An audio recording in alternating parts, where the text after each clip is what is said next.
This episode's brought to you by Heidi. Imagine kicking back while a HIPAA-compliant AI scribe juggles your notes, ICD-10 codes, letters, billing, and all that jazz for free. Yeah, you heard us right. On the house, it's free.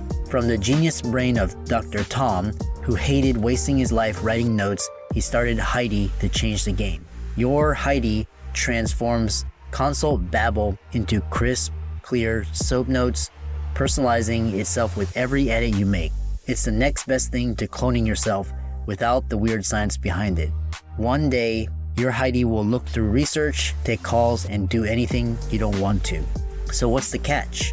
There's no catch. If you currently pay for an AI scribe in your practice, you should swap to Heidi. They'll even credit you for anything you've already paid. Heidi will save you an hour or more a day without dipping into your wallet. Dive into the description for the link and make your practice the envy of every stethoscope in town. Sign up, lean back, and watch Heidi work its magic. All for free because you've got better things to do.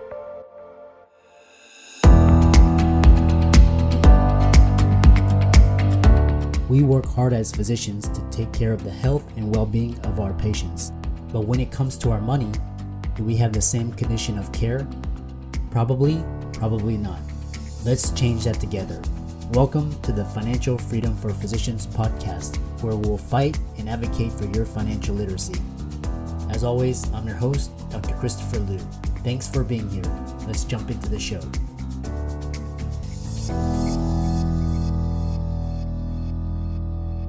Hey guys, welcome to this week's podcast episode. I'm very excited to introduce Bonnie Davis, and she is an executive coach, keynote speaker, facilitates workshop consultants, and she's going to talk to us all about her journey in corporate and now the skills that she's developed to make work more human and strengthen relationships, leading high performance teams. It's going to be a fantastic conversation for the female executive entrepreneurs in the audience, and I'm happy to welcome Bonnie to the show. Welcome. Hi there. Thank you. I am so excited to be here with you today. Yeah, I'm excited to have you on the show, and I love when I can find guests that resonate with a particular subset of the audience. And so kind of set the stage, talk about your journey and background, and we'll dive right into the conversation. Yeah, awesome. Well, I'll start with geography. So I am from New York, but I've been living in Denver, Colorado for over 20 years now. And I have spent my life working mostly in large companies and large global successful companies. And I loved it and I had great experiences and met awesome people, but those experiences didn't always feel authentic, real for me. I walked away feeling a little bit like a robot, like I had to be a certain persona. And so about 12 years ago, when I had the opportunity to leave my last job, I decided that my passion was really around creating human-centered workplaces. So some of this I had, and I had some great bosses and some great cultures, but some of it not so much. So I realized that I wanted to help other organizations, teams, and leaders be as human-centered as possible. And so that's the work that I have been doing with my business partners in this company for about 12 years now.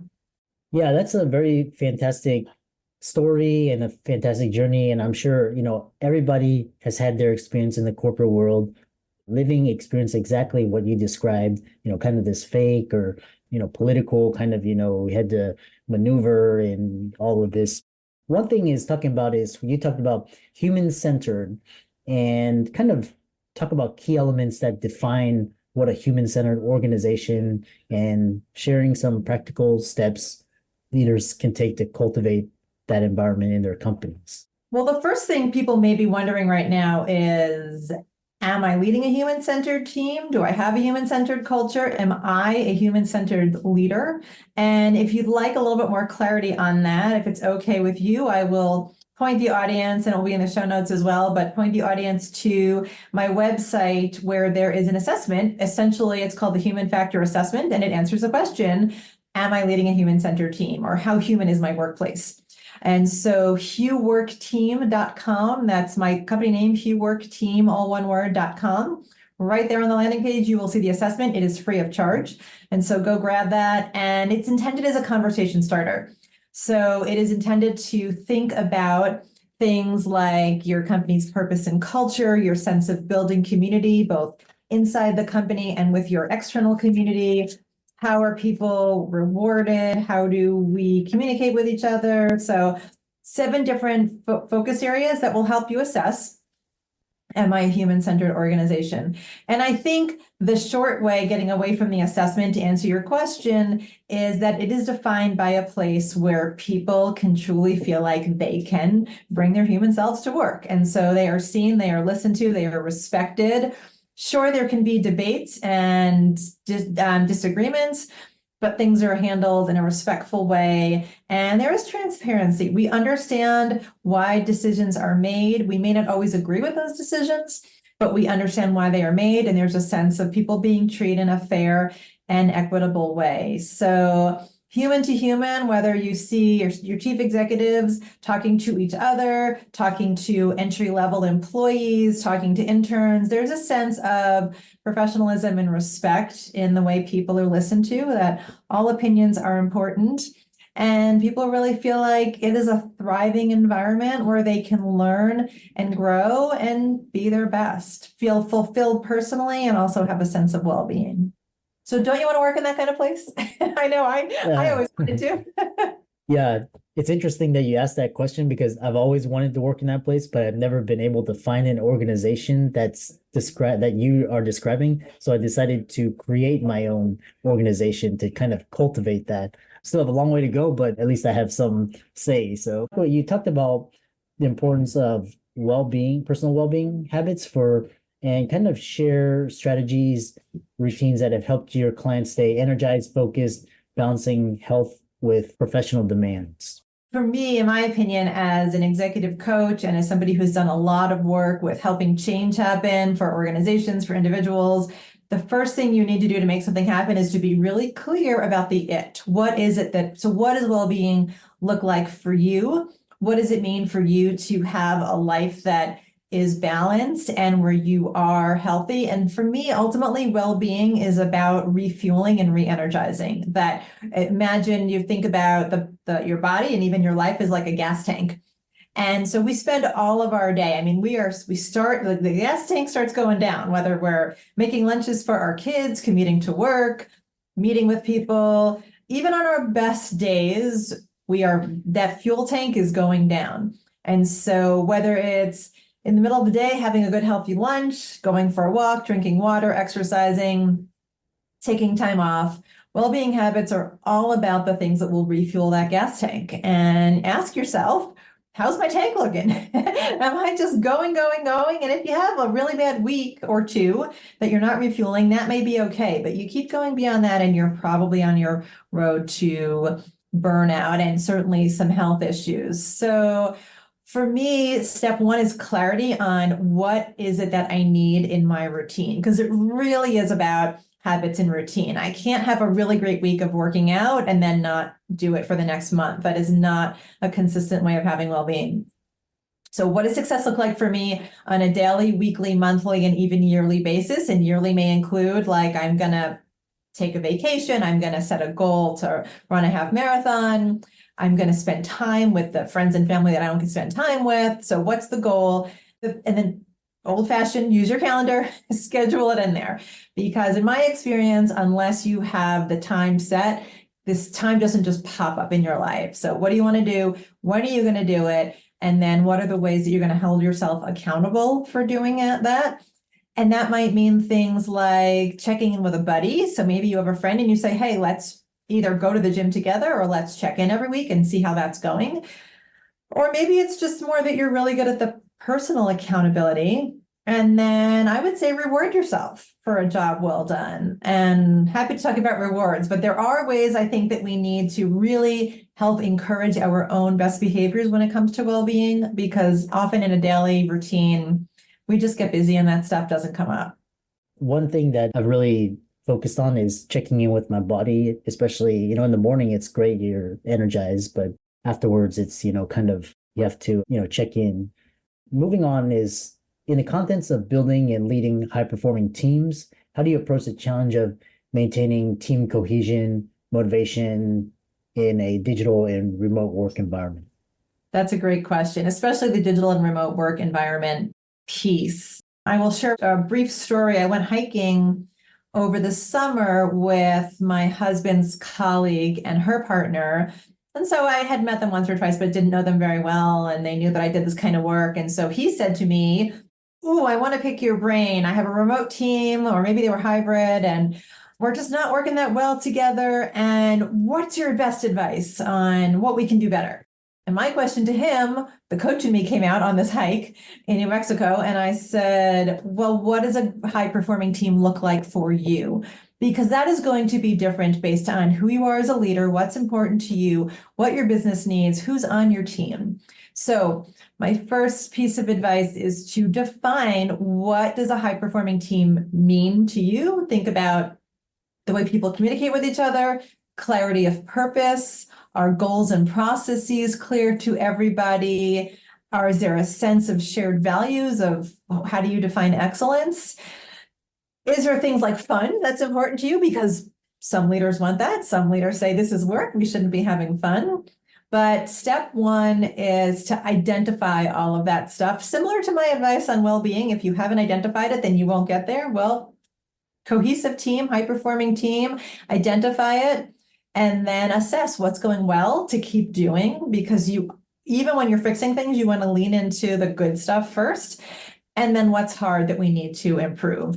And specific to your question about digital and remote teams, if the what's hard is we just don't communicate enough, well, then put into place new methods. I think the most important thing to me is open communication, that if teams are not being their best, if teams can be more effective, that we can have an open dialogue to say, this is the hard stuff, and then find a way to get through it. And if you cannot comfortably have that conversation, then I recommend, if you have either a human resources leader that can help to facilitate that conversation, or maybe you're bringing an outside coach or consultant, don't ignore the hard stuff if your team is not actually a fully high-performing, highly effective team. Yeah, that's so well said. And again, apologies for the construction. Next thing is, we talked about leadership. It encompasses a wide range of skills from strategic vision to tactical execution. What are the most critical skills leaders need to develop to enhance team performance and drive organizational success? Well, I might sound like a broken record, and some of you may be too young to even know what that expression means, sound like a broken record, but I may be repeating myself. In that I would start by going back to the human factor assessment and understanding not only what does it take to be a great leader in generic terms, but to really be a human-centered leader, because there's great ideas in there in terms of how you communicate with people, how you create a sense of community, how you reward and recognize people, and how you have a sense of purpose beyond making money. I will also say, think about, in your organization, who are the most successful leaders and what are the skills that took them to get where they are? Because any of us can Google or chat GPT right now, what does it take to be a great leader? But that's going to differ based on different organizations. So look around, see the most successful people, particularly the ones that you admire, and ask yourself, what are their strengths? And I'll throw some out to think about. You can think about their communication skills, decision-making, problem solving, general executive presence. Are they somebody who you respect and who has that command when they are in front of other people, but also somebody who is clear visionary, has a clear direction forward, and also can hold people accountable for executing on that direction. And as we kind of come to the end of the interview and the conversation, you've talked about identifying and growing one's strengths for a more impactful career. And can you explain how individuals can effectively recognize their unique strengths and leverage them for professional growth and fulfillment? Yes, I wear a number of hats. I think these days, many of us, I know you do, and I think many of us wear multiple hats these days. And one of my hats is that I am on the coaching and facilitation faculty for the Marcus Buckingham Company. So you may be familiar with Marcus Buckingham's work. He was the originator of the strengths movement. Most of us were raised, for example, if you brought home your report card and you had 4 grades that were an A and 1 grade that was a C, what would your parents ask you about on that report card? Where would they put their attention? I'm guessing they would probably say, what happened with the C? And so most of us were raised in our schools and our cultures and our families to look at our weaknesses, to look at the areas where we're not as good. And we need to improve weaknesses, but the work that I've done with the Marcus Buckingham Company, and that many of you have probably read, is that if you understand your strengths as a starting point, that will give you the foundation for doing other things better. How do you know your strengths? The first thing I would say is check in with yourself, do an honest self-reflection. What do I know I'm really good at? It's okay to be clear. We're raised to be humble, but it's okay to be clear about what you're great about. Ask yourself, what do people come to me for? Is there advice or things that people in your personal or professional life? Also, gauge your energy. Think about the things that you do that bring you the most energy. And they could be, if you think about writing a to-do list, the things that you keep writing over and over again that you procrastinate are probably not your strengths. So the things that you get excited to go do, even if they're not your highest priority things on your to-do list, those things you want to do first are probably in your strength zone. Last thing I would mention, and we can share these links, is that there are free strengths assessments out there that can help you get clarity on what your strengths are. And then ask yourself, am I spending, call it 50% of my time at least in my strength zone? And this gets a little bit back to your question on well-being. If you are really feeling run down and exhausted most of the time, you may likely not be working in your strength zone. And so it's just more fun and energetic to be doing the things that we know we're good at. Again, you don't have to do those all day long, but at least 50% of your time. Be clear about what you are. And I say that you want to know and grow your strengths so that you can get even better at the things that you're good at. And Leslie, I've really enjoyed this conversation. I know you have a very tight, busy schedule. And so how can people contact you and find out more about you and the work that you do? Well, I hang out in LinkedIn a lot, maybe too much. So I am always happy for somebody to reach out and find me on LinkedIn at Bonnie Davis, or if you check for Bonnie Davis HuWork. If you do with the URL, it's Bonnie Davis 01 is the full URL. So always happy to find people on HuWork. And if you go to our website, huworkteam.com, there's a contact us. So feel free to message me on LinkedIn or reach out directly on the contact us form. And that's also where you would find the human factor assessment that I mentioned. So I'd say those would be the two best ways, because I'm pretty much at least popping into LinkedIn a little bit once or twice a day. Yeah, I love LinkedIn. And for all the audience out there listening, Bonnie for coming on, and be sure to give her a like and follow on socials, check out her company website, reach out to her to work with her. And with that, thanks so much for coming on to the podcast. Thank you. Hope you have a great day. This was fun. Appreciate it.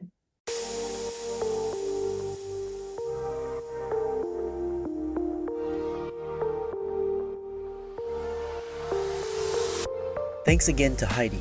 Elevate your practice with a free AI scribe, zero cost, HIPAA compliant, and ever learning. Heidi turns tedious tasks into time saved. Ready to swap? We've got you covered for past AI scribe expenses. Head to HeidiHealth.com, get started, and make your practice the envy of every stethoscope in town.